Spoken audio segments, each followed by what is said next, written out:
The escalation in the US-India trade dispute, marked by the additional 25% tariffs, is less a diplomatic negotiation and more of a textbook shakedown, it seems. US President Donald Trump's approach to global commerce operates on a simple, singular principle: leverage through force.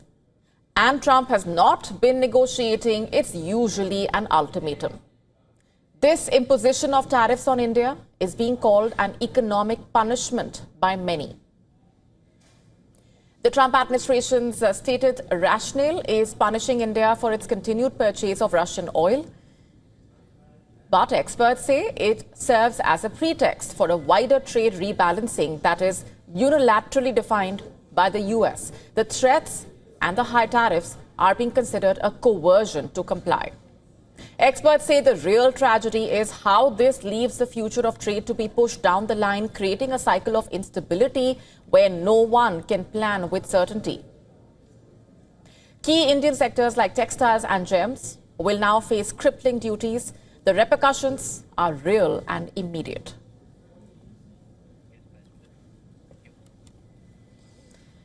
Let's go straight across now to Ambassador Arun Singh, former ambassador to the United States, with us, and currently a non-resident senior fellow at Carnegie, India, joining us from New Delhi. Thanks very much, Ambassador, for being here.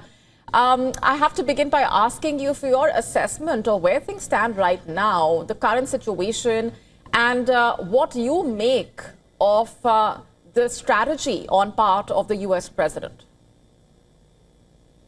So clearly we are at a difficult moment. As of now, although obviously conversations are going on between the two governments, we are not seeing a clear path out of this particular situation. And I think, although you spoke about, people talking about punishment on India, I would say partly, of course, it creates difficulties for certain sectors in India's exports, labor-intensive sectors, gems and jewelry, leather, textiles, shrimps exports. But I would say it is more a sanction or a negative impact that President Trump has done on the US-India relationship and less on India itself. Because for a long, long time, over the past 25 years, both the governments have been making a very determined effort to consolidate the relationship. Before that, the US was seen in India as an unreliable and coercive partner. And they were gradually coming out of that image.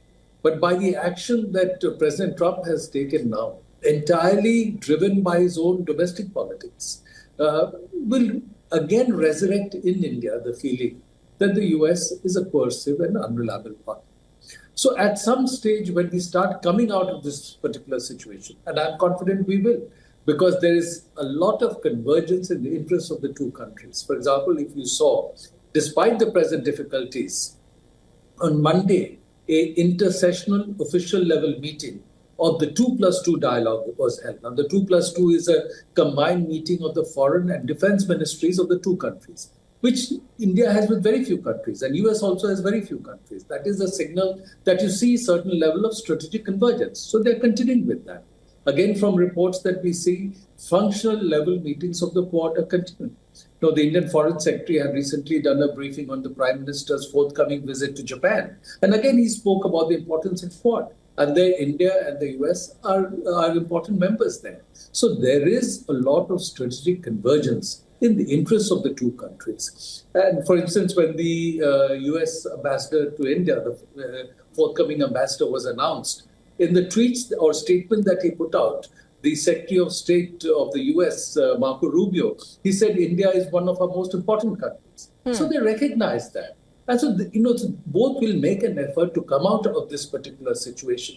But even as they come out of that, policy analysts, policy makers in India will recall that US had once again shown itself to be a coercive and unreliable partner. So even as they rebuild, there will be much more of edging in the coming period.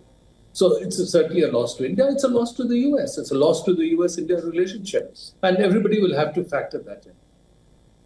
Right. What do you make of the messaging from New Delhi as of now? It has, of course, been making its stance clear. And where do you see things headed in the immediate a few days from here onwards?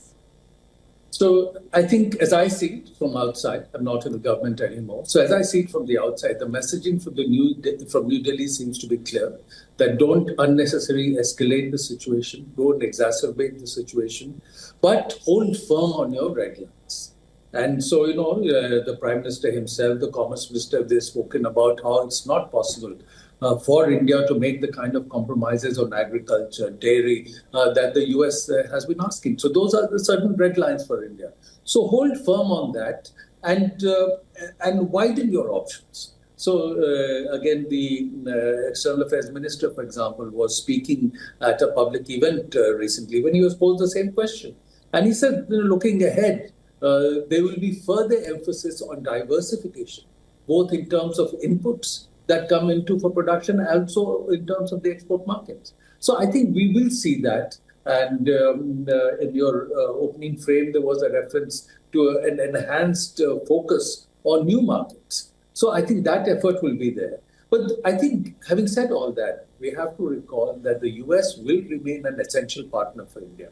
It is our largest trading partner, is the largest economy globally, is the largest consumer market, is the largest foreign direct investment partner for India. Indian companies have invested more than $40 billion in the US and have a presence across all 50 states in the US. At 5.4 million, the US is the largest single country presence of Indian origin diaspora. So there is huge linkage. And if you look at technology partnerships, again, US is our most important partner. China is putting restrictions on technology partnership. Right. Russia is very strong in defense technologies, but not in civilian technologies. So US will remain an essential partner. And also for the US, they will probably look at doing a trade deal with China. Even if they do that, they recognize that their main economic, technological, and military competitor is China. And all so right. long as that competition remains, they will find India an important partner. All right, Ambassador, we're leaving it there for the moment. Thanks very much for being here.